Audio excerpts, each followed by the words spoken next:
अफ़सोसनाक ख़बर आहे अवां सां शेयर कयूं पिया। सख लॻ बागड़जी वारे इलाइक़े में घरू अणबणत तां मुड़ुस ज़ाल खे घोटा ॾेई क़तल करे छॾियो। ॻोठ तमाचाणी में जवाबदार एहसान जाफ़री राज़ुल बीबी खे क़तल कयो आहे। जवाबदार जी गिरफ़्तारी लाइ पुलिस छापा आणी रही आहे। अहम ख़बर आहे अवां सां शेयर कयूं पिया। सखर में बागड़जी वारे इलाइक़े में घरू अणबणत तां मुड़ुस ज़ाल खे घोटा ॾेई क़तल करे छॾियो।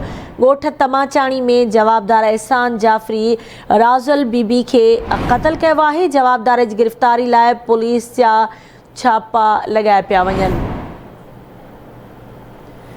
ब्रेकिंग न्यूज़ आहे अवां सां शेयर कयूं पिया। अफ़सोसनाक वाक़ियो पेश आयो आहे सख लॻ बागड़जी वारे इलाइक़े में, जिते घरू अणबणत तां मुड़ुस ज़ाल खे घुटा ॾेई क़तल कयो आहे। तफ़सील मालूम कंदासीं। सखर मां आवाज़ न्यूज़ रिपोर्टर शाहिद चनो असां सां लाइन ते मौजूद आहे।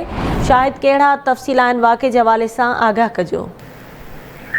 बिल्कुल, सखर लॻ बागड़जी जे ॻोठ तमाचाणी में घरू अणबणत तां मुड़ुस ज़ाल खे घुटा ॾेई क़तल करे छॾियो आहे।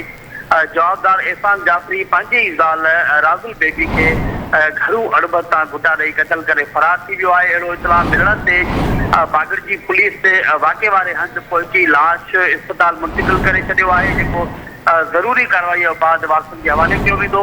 पुलिस जो चवणु आहे त वाक़ियो घरू अणबणत तां थियो आहे। जवाबदार एहसान जाफ़री पंहिंजी ज़ाल राज़ुल बेबी खे घुटा ॾेई क़तल करण खां पोइ फरार थी वियो आहे। जवाबदार जी गिरफ़्तारीअ लाइ मुख़्तलिफ़ हंधनि ते जेके उहे छापा हया पिया वञनि। जी ठीकु आहे, महिरबानी शाहिद तफ़सील खां आगाह करण जे लाइ।